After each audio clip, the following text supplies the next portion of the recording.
Assalamualaikum warahmatullahi wabarakatuh. Kami dari kelompok 7 yang beranggotakan saya Dwi Lestari, NIM 19522126, Aprilia Dwi Ayu Widyaningrum, NIM 1952221290, Ardia Farika, NIM 1952221300 akan menyampaikan materi tentang melindungi sistem informasi. Mengapa sistem sangat rentan? Yang pertama, kerentanan dan tantangan keamanan komputer saat ini. Ketika data dalam jumlah besar disimpan dalam bentuk elektronik, mereka menjadi lebih rentan terhadap berbagai macam ancaman dibandingkan saat berada dalam bentuk manual. Kerentanan dan tantangan keamanan komputer saat ini antara lain: 1. Dari lingkungan klien pengguna, yaitu akses yang tidak diizinkan dan kesalahan atau error. Yang kedua, dari lingkungan jalur komunikasi, yaitu penyadapan, pengabaian, pengubahan pesan, pencurian, dan penipuan radiasi. Yang ketiga, dari lingkungan server perusahaan, yaitu peretasan, malware atau perangkat lunak mencurigakan, pencurian dan penipuan, vandalisme, serangan penolakan layanan. Yang keempat, dari lingkungan sistem perusahaan, yaitu pencurian data, penggandaan data, pengubahan data, kerusakan perangkat keras, kerusakan perangkat lunak. Kerentanan internet. Jaringan publik yang luas seperti internet lebih rendah jika dibandingkan dengan jaringan internal karena bertugas secara virtual bagi siapa saja. Internet begitu besar sehingga ketika terjadi penyalahgunaan akan memberikan dampak yang sangat luas. Ketika internet menjadi bagian dari jaringan perusahaan, sistem informasi organisasi akan semakin rentan terhadap pihak luar. Yang ketiga, tantangan keamanan nirkabel. Banyak jaringan Wi-Fi yang dapat dimasuki dengan mudah oleh para penyusup dengan menggunakan program semester untuk memperoleh sebuah alamat untuk mengakses sumber sebuah jaringan tanpa proses autentikasi. Teknologi transmisi Wi-Fi dirancang untuk memudahkan berbagai pemancar untuk menemukan dan mendengar satu sama lain. Service Set Identifier atau SSID yang mengidentifikasi titik-titik akses dalam jaringan Wi-Fi disiarkan berulang-ulang dan dapat diambil dengan cukup mudah melalui program sniffer yang dimiliki oleh para penyusup. Perangkat lunak berbahaya, virus, worms, trojan, horses, dan spyware.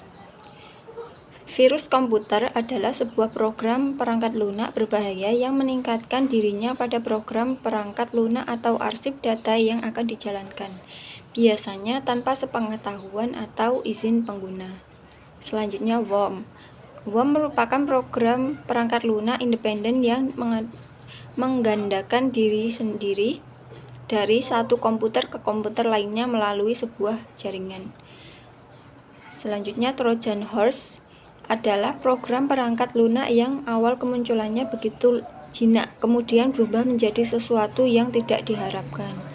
Selanjutnya, SQL injection mengambil keuntungan aplikasi perangkat lunak web dengan sistem pengkodean yang lemah untuk memasukkan kode program berbahaya ke dalam sistem jaringan perusahaan.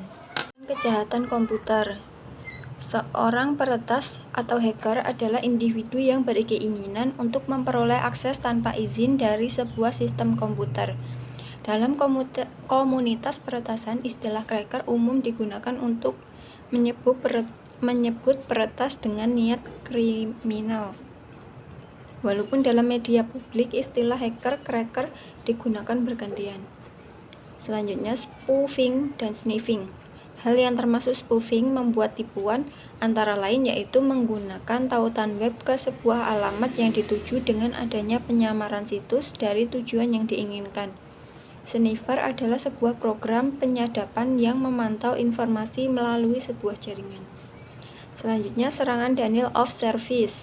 Dalam sebuah serangan denial of service atau DOS, peretas membanjiri server jaringan dan server web dengan ribuan layanan komunikasi atau permintaan palsu untuk mengacaukan jaringan. Distribute Denial of Service atau DDoS menyerang banyak penggunaan komputer untuk menenggelamkan dan membuat jaringan terbebani melalui banyak titik peluncuran. Selanjutnya, kejahatan komputer, yaitu sebagian besar kegiatan peretas adalah tindakan pidana dan kerentanan sistem yang telah dideskripsikan menjadi bentuk kejahatan komputer. Pencurian identitas. Pencurian identitas adalah sebuah kejahatan di mana seorang menipu memperoleh sejumlah pesaing informasi personal, seperti nomor identifikasi jaminan sosial, nomor SIM, atau nomor kartu kredit untuk menipu orang lain. Selanjutnya, click fraud. Click fraud terjadi ketika program, individu, atau perusahaan secara curang mengklik iklan online dan tanpa adanya niatan untuk mempelajari lebih jauh iklan tersebut atau melakukan pembelian. Selanjutnya, ancaman global, cyberterrorism dan cyberwar. Cyberwar adalah kegiatan yang disponsori negara yang dirancang untuk melumpuhkan dan mengalahkan negara bagian atau negara lain dengan melakukan penetrasi pada komputer atau jaringan yang bertujuan untuk menyebabkan kerusakan dan gangguan. Selanjutnya, ancaman internal para karyawan. Para karyawan memiliki akses menuju informasi rahasia dan dengan lemahnya prosedur keamanan internal, mereka biasanya dapat menjelajah keseluruhan sistem organisasi tanpa meninggalkan jejak. Penelitian telah menemukan bahwa pengguna yang tidak memiliki banyak pengetahuan adalah penyebab terbesar tunggal dari pelanggaran keamanan jaringan. Banyak karyawan lupa kata sandi mereka untuk mengakses sistem komputer dan mengizinkan rekan sekerjanya untuk menggunakannya yang membahayakan sistem. Penyusup mencurigakan yang mencari akses sistem terkadang lalu karyawan akan memperlihatkan kata sandi mereka dengan berpura-pura menjadi anggota yang sah dari perusahaan yang membutuhkan informasi. Praktik ini disebut rekayasa sosial.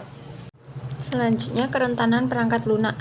Kesalahan perangkat lunak memiliki ancaman konstan pada sistem informasi yang menyebabkan kerugian yang tak terhitung dalam sisi produktivitas, pertumbuhan kompleksitas, dan ukuran program perangkat lunak disertai dengan permintaan yang tepat waktu kepasaran telah berkontribusi pada peningkatan kecacatan dan kerentanan perangkat lunak. Dan selanjutnya kita akan membahas mengenai nilai bisnis keamanan dan pengendalian. Pada persyaratan hukum dan peraturan untuk manajemen arsip elektronik, pada industri pelayanan kesehatan, Undang-Undang Profitabilitas dan Akuntabilitas Asuransi Kesehatan atau Health Insurance Probability and Accountability Act atau HIPAA menekankan peraturan dan prosedur keamanan media dan privasi untuk memudahkan administrasi tagihan pelayanan kesehatan dan transfer otomatis data penyediaan, pembayaran, dan rancangan pelayanan kesehatan. HIPAA juga mewajibkan anggota industri layanan kesehatan untuk menjaga informasi pasien selama 6 tahun dan memastikan kerahasiaan catatan tersebut. Jadi, di sini menggambarkan bahwa privasi, keamanan, dan standar transaksi elektronik untuk penyedia layanan kesehatan yang mengelola informasi. Perusahaan yang menyediakan layanan keuangan, Undang-Undang Modernisasi Jasa Keuangan mengharuskan institusi keuangan untuk memastikan keamanan dan kerahasiaan data pelanggan. Perusahaan publik, Undang-Undang Akuntansi Perusahaan Publik dan Pelindungan Terhadap Investor atau Undang-Undang Sarbanes-Oxley membebankan tanggung jawab pada perusahaan dan manajemennya untuk melindungi akurasi dan integritas dari informasi keuangan yang digunakan secara internal dan diberikan pada pihak eksternal. Selanjutnya yaitu mengenai barang bukti elektronik dan komputer forensik. Komputer forensik adalah pengumpulan, pengujian autentisitas, penjagaan, dan analisis ilmiah terhadap data yang terdapat atau diambil dari media penyimpanan komputer di mana informasi dapat digunakan sebagai barang bukti di pengadilan. Komputer forensik mencakup beberapa permasalahan. Yang pertama, pemulihan data dari komputer sambil menjaga keutuhan barang bukti. Yang kedua, penyimpanan dan pengelolaan dengan aman dari data elektronik yang sudah dipulihkan. Yang ketiga, menemukan informasi penting dan sejumlah besar data elektronik. Yang keempat, menampilkan informasi di pengadilan. Barang bukti elektronik dapat ditempatkan pada media penyimpanan komputer dalam bentuk arsip komputer dan sebagai sebuah data ambient yang tidak terlihat oleh pengguna pada umumnya. Kesadaran akan komputer forensik harus dimasukkan ke dalam proses perencanaan darurat perusahaan. CEO, spesialis keamanan, staf informasi, perusahaan, dan penasihat hukum. Selanjutnya yaitu membangun kerangka kerja untuk pengamanan dan pengendalian. Yang pertama, pengendalian sistem informasi, baik pengendalian manual maupun otomatis, terdiri atas kendali umum dan aplikasi. Kendali umum berpengaruh atas desain keamanan dan penggunaan program komputer dan juga keamanan arsip data secara umum dari semua infrastruktur teknologi informasi perusahaan secara keseluruhan. Jenis kendali umum yang pertama, kendali perangkat lunak, yaitu memantau penggunaan dan mencegah akses tanpa izin pada program perangkat lunak, sistem perangkat lunak, dan program komputer. Yang kedua, kendali perangkat keras, memastikan bahwa perangkat keras aman secara fisik dan memeriksa keberadaan kesalahan fungsi pada perlengkapan. Yang ketiga, kendali operasional komputer, mengawasi kinerja komputer departemen untuk memastikan bahwa prosedur yang terprogram dapat secara konsisten dan tepat diaplikasikan pada penyimpanan dan pemrosesan data. Yang keempat, kendali keamanan data, yaitu memastikan data arsip bisnis yang berharga, baik yang terdapat pada cakram atau rekam, tidak terpapar terhadap akses tanpa izin. Yang kelima, kendali implementasi, mengaudit proses perkembangan sistem pada berbagai titik dan memastikan dikelola dengan tepat. Yang keenam, kendali administratif, yaitu merumuskan standar, peraturan, prosedur, dan kendali dipilih untuk memastikan bahwa kendali umum dan kendali aplikasi organisasi dilaksanakan dan diterapkan dengan tepat.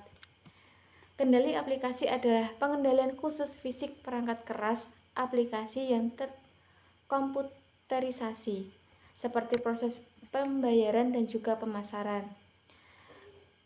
Kendali aplikasi dapat dikelompokkan menjadi kendali input dan kendali pemrosesan dan juga kendali output. Kendali input yaitu memeriksa keakuratan dan kelengkapan data yang akan dimasukkan ke dalam sistem. Sedangkan kendali pemrosesan yaitu meliputi penetapan data yang utuh dan akurat selama pemutakhiran dilakukan. Kendali output yaitu memastikan bahwa hasil dari pemrosesan komputer akurat, utuh, dan dapat didistribusikan dengan benar. Yang kedua yaitu penilaian risiko. Penilaian risiko atau risk assessment yaitu menentukan keadaan tingkatan risiko perusahaan jika sebuah tindakan atau proses yang spesifik tidak dapat dikendalikan sebagaimana mestinya. Tidak semua risiko dapat diantisipasi dan diukur, tetapi sebagian besar bisnis akan dapat memperoleh beberapa pemahaman seputar risiko yang dihadapi. Manajer yang bekerja sebagai spesialis sistem informasi sebaiknya mencoba untuk menentukan nilai dari aset informasi. Selanjutnya yaitu kebijakan keamanan. Kebijakan keamanan atau security policy yaitu terdiri atas pernyataan peringkat risiko informasi, mengidentifikasi tujuan keamanan yang dapat diterima, dan mengidentifikasi mekanisme untuk mencapai tujuan tersebut. Kebijakan keamanan mendorong kebijakan lainnya dalam menentukan penggunaan sumber daya informasi perusahaan yang dapat diterima dan siapa saja anggota perusahaan yang dapat memperoleh akses kepada aset informasi. Kebijakan keamanan juga mencangkup penetapan manajemen identitas yang terdiri atas proses bisnis dan peralatan perangkat lunak untuk mengidentifikasi pengguna yang sah pada sistem dan mengendalikan akses mereka terhadap sumber daya sistem. Selanjutnya yaitu perencanaan pemulihan bencana atau disaster recovery planning, yaitu sebuah alat merancang rencana untuk merestorasi komputasi dan layanan komunikasi setelah perusahaan mengalami gangguan.